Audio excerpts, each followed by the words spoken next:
بسم اللہ الرحمن الرحیم۔ السلام علیکم لسنرز، ٹاپک ہے اعمال جنت۔ تو چلیے سنتے ہیں۔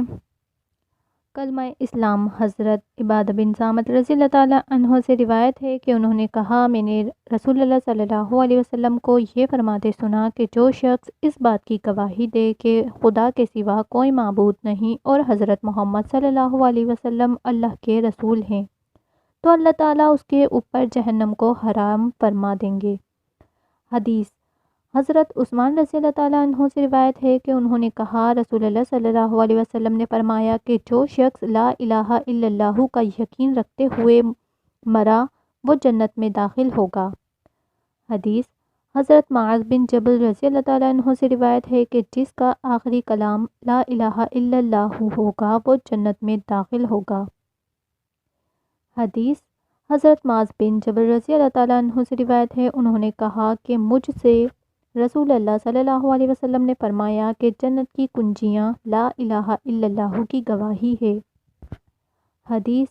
حضرت انس رضی اللہ تعالیٰ عنہ نے حضور نبی کریم صلی اللہ علیہ وسلم سے روایت کی کہ آپ نے ارشاد فرمایا ہے کہ جس نے لا الہ الا اللہ کہا اور اس کے دل میں جو کے برابر بھی نیکی ہوگی تو وہ جہنم سے نکال لیا جائے گا، اور جس نے لا الہ الا اللہ کہا اور اس کے دل میں گیہوں کے برابر بھی نیکی ہوگی تو وہ جہنم سے نکال لیا جائے گا، اور جس نے لا الہ الا اللہ کہا اور اس کے دل میں ایک ذرہ کے برابر بھی نیکی ہوگی تو وہ بھی جہنم سے نکال لیا جائے گا۔ حدیث۔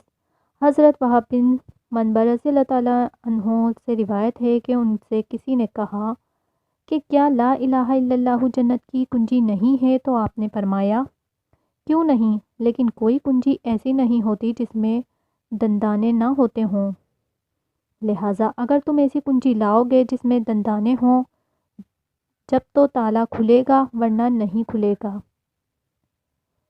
کلمہ اسلام یعنی کلمہ طیبہ، کلمہ شہادت کے فضائل میں بہت سی حدیثیں وارد ہوئیں، جن میں سے 6 حدیثیں اوپر ذکر کی گئی ہیں۔ یہ اسلام کا وہ بنیادی کلمہ ہے جس پر اسلام کی پوری عمارت قائم ہے۔ یہ کلمہ بلا شبہ جنت میں لے جانے والے عمل ہے، بلکہ جنت میں لے جانے والے تمام اعمال صالحہ کی اصل و بنیاد ہے۔ مذکورہ بلا حدیثوں میں جہاں جہاں لا الہ الا اللہ ذکر کیا گیا ہے، اس سے مراد پورا کلمہ یعنی لا الہ الا اللہ محمد رسول اللہ ہے، مگر اختصار کے طور پر صرف لا الہ الا اللہ کا ذکر کیا گیا ہے۔ جیسے کہ عام طور پر یہ بولا کرتے ہیں کہ نماز میں الحمدللہ پڑھنا واجب ہے، تو اس کا مطلب یہ نہیں ہوتا کہ بس فقط الحمد پڑھنا واجب ہے، بلکہ الحمد سے پوری سورت کا پڑھنا مراد لیا جاتا ہے۔ اسی طرح حدیثوں میں جہاں جہاں صرف لا الہ الا اللہ کا ذکر ہے، اس سے مراد پورا کلمہ ہے، کیونکہ ظاہر ہے کہ صرف لا الہ الا اللہ پڑھنے والا نہ مسلمان ہو سکتا ہے نہ جنت میں جا سکتا ہے۔ مسلمان وہ جنتی تو وہی ہوگا جو پورے کلمہ لا الہ الا اللہ محمد رسول اللہ کو دل سے سچا مان کر زبان سے پڑھے۔ چنانچہ اس عنوان کی پہلی حدیث میں پورے کلمہ لا الہ الا اللہ محمد رسول اللہ کا ذکر موجود ہے، وہی ان سب حدیثوں میں بھی مراد ہے۔ اگر کوئی شخص زبان سے کلمہ پڑھ لے مگر دل سے اس کلمے کے معنی اور مضمون پر اعتقاد نہ رکھے تو وہ بھی ہرگز مسلمان اور جنتی نہیں ہو سکتا، کیونکہ حدیث نمبر 2 میں وَهُوَ يَعْلَمُ کا لفظ آیا ہے، جس کا واضح طور پر یہی مطلب ہے کہ اس کلمے پر قلبی اعتقاد اور دل سے یقین رکھتے ہوئے جو اس کلمے کو پڑھے گا وہ جنت میں داخل ہوگا۔ اوپر ذکر کی ہوئی حدیثوں سے ثابت ہوتا ہے کہ کلمہ اسلام کو دل سے سچا مان کر پڑھنے والا یقیناً ضرور جنت میں جائے گا۔ اور جب اس چند صورتیں ہیں، نابالغ مگر ہوش مند لڑکے نے کلمہ پڑھ لیا اور بالغ ہونے سے پہلے ہی مر گیا، یا بالغ ہونے پر کلمہ پڑھا اور فوراً پاگل ہو گیا اور اسی حالت میں مر گیا، یا کلمہ پڑھتے ہی فوراً اس کا انتقال ہو گیا اور نہ کوئی نیک کام کر سکا اور نہ گناہ کر سکا، تو یہ سب فقط ایک کلمہ اسلام پر ایمان لانے کے سبب سے ہمیشہ کے لیے جنت میں داخل ہوں گے۔ یا کسی نے کلمہ اسلام پڑھ کر عمر بھر نیکی ہی کے اعمال کیے اور کوئی گناہ کا کام اس نے کیا ہی نہیں، تو یہ شخص بھی ہمیشہ کے لیے جنت میں جائے گا۔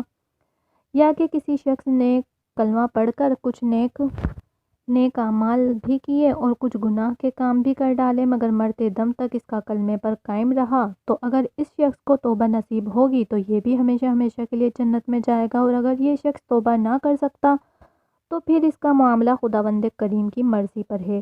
اگر خداوند تعالیٰ چاہے گا تو اپنے فضل و کرم سے اس کے گناہوں کو معاف فرما دے گا اور اس کو ہمیشہ ہمیشہ کے لیے جنت میں داخل فرما دے گا، اور اگر چاہے گا تو اس کے گناہوں کے برابر اس کو جہنم میں عذاب دے کر پھر اس کو جہنم سے نکال کر جنت میں داخل فرما دے گا۔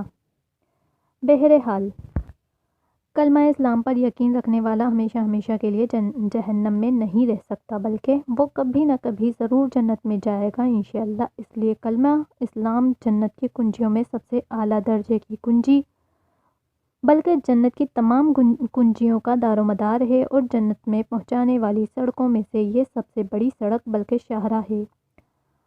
حدیث نمبر 6 میں اعمال صالحہ کی اہمیت ظاہر کی گئی ہے۔ لا الہ الا اللہ محمد رسول اللہ تو جنت کی کنجی ہے، اور اعمال صالحہ اس کنجی کے دندانے ہیں۔ مطلب یہ ہے کہ اس کلمے کا پڑھنے والا اگر نیک اعمال بھی کرتا ہے تو وہ ابتدا ہی سے جنت میں داخل کر دیا جائے گا اور ہمیشہ ہمیشہ جنت میں ہی رہے گا، اور اگر کوئی عاقل و بالغ کلمہ پڑھ لینے کے بعد فسق و فجور اور طرح طرح کے گناہوں کے مرتکب رہا تو وہ ابتدا ہی سے جنت میں نہیں داخل ہوگا، بلکہ اپنے گناہوں کے برابر جہنم میں عذاب پا کر پھر جنت میں جانے کا طلبگار رہے۔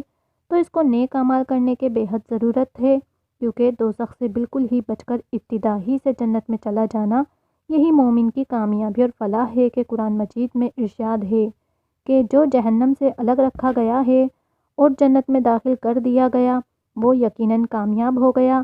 یاد رکھو کہ حقیقی کامیابی اور فلاح بغیر اعمال صالحہ کے حاصل نہیں ہو سکتی، لہٰذا جنت میں لے جانے والے اعمال پر جذبہ ایمانی اور جوش اسلامی کے ساتھ کاربند ہو کر حقیقی فلاح کے مستحق بنو۔ مولا تعالیٰ ہر مسلمان مرد عورت کو اعمال صالحہ کی توفیق بخشے، آمین۔ کلمہ اسلام کا ثواب اس مقدس کلمے کی بڑی عظمت ہے، اور اس کو کثرت اور بار بار پڑھنے کا بہت بڑا اجر و ثواب ہے۔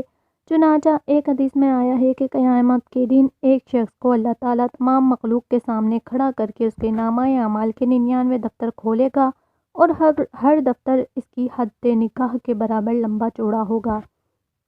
پھر باری تعالیٰ فرمائے گا، کیا تجھ کو ان اعمال نامے سے انکار ہے؟ کیا نامہ اعمال لکھنے والے فرشتوں نے تجھ پر کچھ ظلم کیا ہے؟ تو وہ کہے گا کہ نہیں اے میرے پروردگار۔ پھر باری تعالیٰ فرمائے گا، کیا تجھ کو کچھ عذر پیش کرنا ہے؟ تو وہ کہے گا نہیں اے میرے پروردگار۔ تو اللہ تعالیٰ فرمائے گا کہ کیوں نہیں، تیری ایک نیکی ہمارے پاس جمع ہے اور تجھ کو کوئی ظلم نہیں ہوگا۔ پھر ایک پرچہ نکالا جائے گا جس میں اشہد لا الہ الا اللہ و اشہد ان محمد رسول اللہ لکھا ہوگا، جس کے بعد اللہ تعالیٰ حکم دے گا کہ اے شخص تو اپنے نامہ اعمال تولنے کی جگہ حاضر ہو جا۔ تو وہ اس شخص عرض کرے گا کہ اے میرے پروردگار، بھلا ان دفتروں کے سامنے اس چھوٹے سے پرچے کی کیا حقیقت ہے؟ تو اللہ تعالیٰ فرمائے گا کہ تو میزان عمل سے پاس جا کر وزن کرا لے، اور یاد رکھ کہ تیرے اوپر کوئی ظلم نہیں کیا جائے گا۔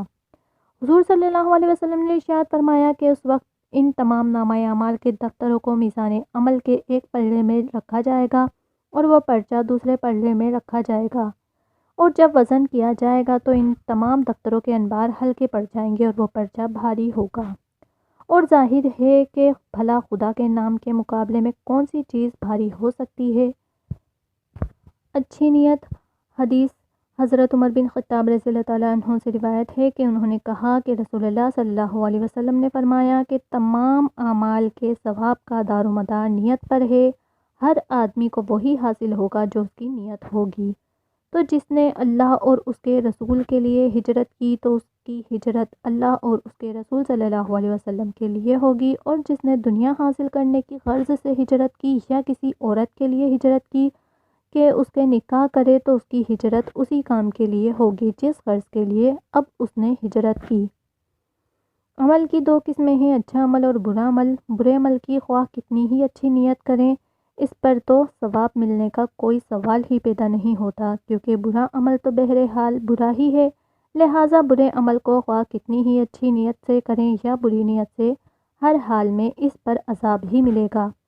ہاں البتہ اچھے عمل کی دو صورتیں ہیں، اگر اچھے عمل کو اچھی نیت سے کریں گے تو ثواب ہی ثواب ہے، اور اگر اچھے عمل کو بری نیت سے کریں گے تو بجائے ثواب کے عذاب ہی عذاب ملے گا۔ مثلا نماز ایک بہترین اور اچھے سے عمل ہے، اب اگر کوئی اس میں نیت عذاب اگر کوئی اس میں نماز پڑھے کہ خداوند قدوس اسے راضی ہو جائے تو اس کو بے انتہا ثواب ملے گا، اور اگر کوئی بدنصیب اس نیت سے پڑھے کہ لوگ مجھے نمازی کہیں اور میری عزت کریں تو ہرگز اس کو ثواب نہیں ملے گا، بلکہ وہ عذاب کا حقدار ہوگا، کیونکہ اس نے ریاکاری کی نیت سے نماز پڑھی، جو شرک کی ایک شاخ ہے اور بری نیت ہے۔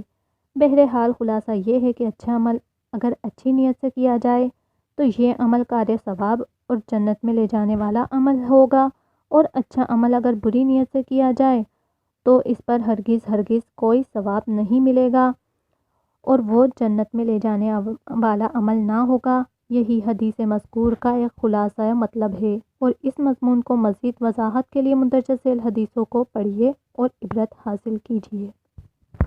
تو لسنرز، اگر آپ کو میرا بیان اچھا لگا ہو تو پلیز میرے چینل کو لائک کریں، شیئر کریں اور سبسکرائب کریں۔ اللہ حافظ۔